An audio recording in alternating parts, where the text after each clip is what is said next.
you're enjoying Flat Stanley. So far we know that Stanley got squashed flat when a billboard fell on his bed while he was sleeping. We know that he was so thin that he could slide under doors and even be slipped inside an envelope to be sent on holidays in California. Let's see what happens next. Chapter 3. Stanley the Kite. Mr. Lambchop had always liked to take the boys off with him on Sunday afternoons to a museum or roller skating in the park, but it was difficult when they were crossing streets or moving about in crowds. Stanley and Arthur would often be jostled from his side, and Mr. Lambchop worried about speeding taxis or hurrying people might accidentally knock them down.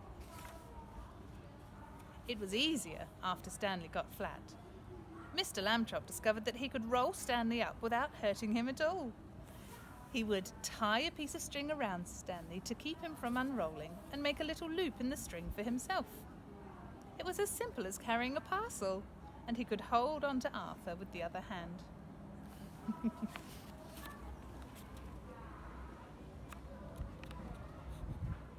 There's Stanley all rolled up.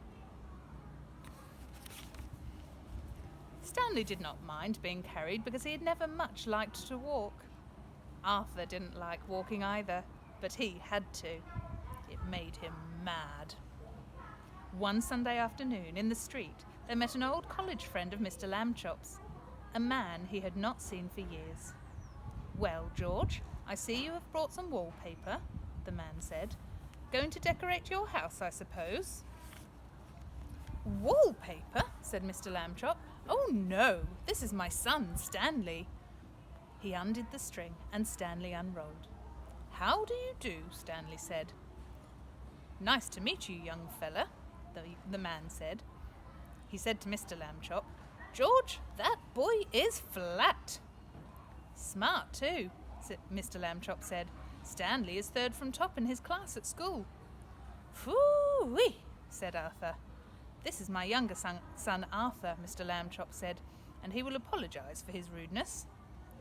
Arthur could only blush and apologise. Mr. Lambchop rolled Stanley up again, and they set out for home.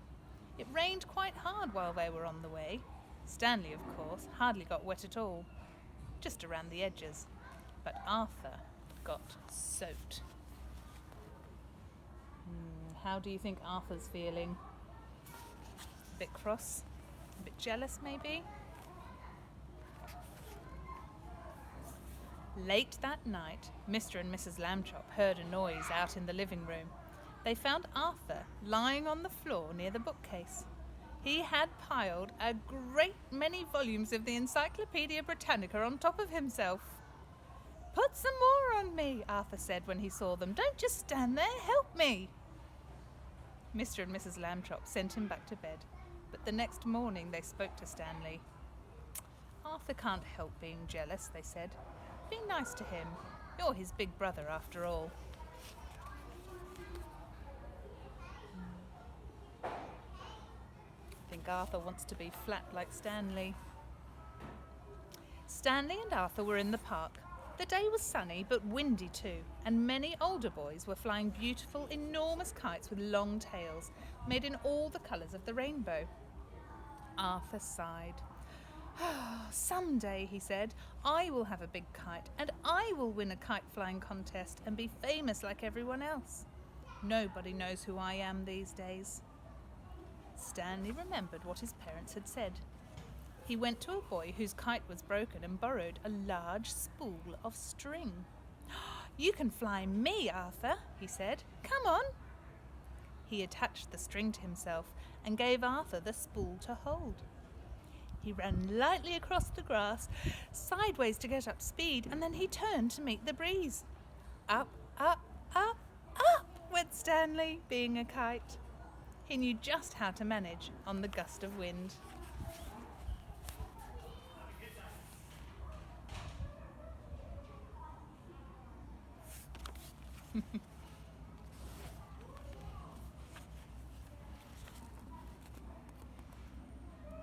I wonder who's enjoying it more, Stanley or Arthur. He faced full into the wind. if he wanted to rise, and let it take him from behind when he wanted speed. He had only to turn his thin edge to the wind carefully a little at a time so that it did not hold him, and then he would slip gracefully down towards the earth again. Arthur let out all the string, and Stanley soared high above the trees. A beautiful sight in his pale sweater and bright brown trousers, against the pale blue sky. Everyone in the park stood still to watch. Stanley swooped right and then left in long match swoops.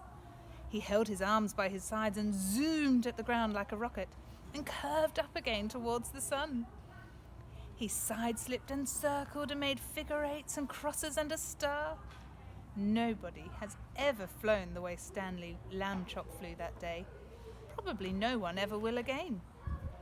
After a while, of course, people grew tired of watching Arthur and got tired of running about with the empty spool. Stanley went right on, though, showing off. 3 boys came up to Arthur and invited him to join them for a hot dog and some soda pop. Arthur left the spool wedged in the fork of a tree. He did not notice, while he was eating the hot dog, that the wind was blowing the string and tangling it about the tree. Oh, the string got shorter and shorter, but Stanley did not realize how low he was until leaves brushed his feet. And then it was too late. He got stuck in the branches. 15 minutes passed before Arthur and the other boys heard his cries and climbed up to set him free. Stanley would not speak to his brother that evening, and at bedtime, even though Arthur had apologized, he was still cross.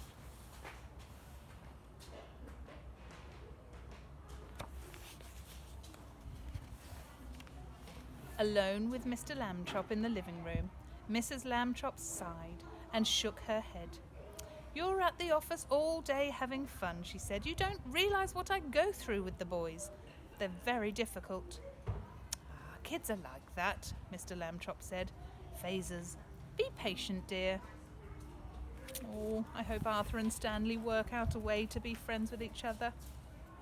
Join in tomorrow for Chapter 4.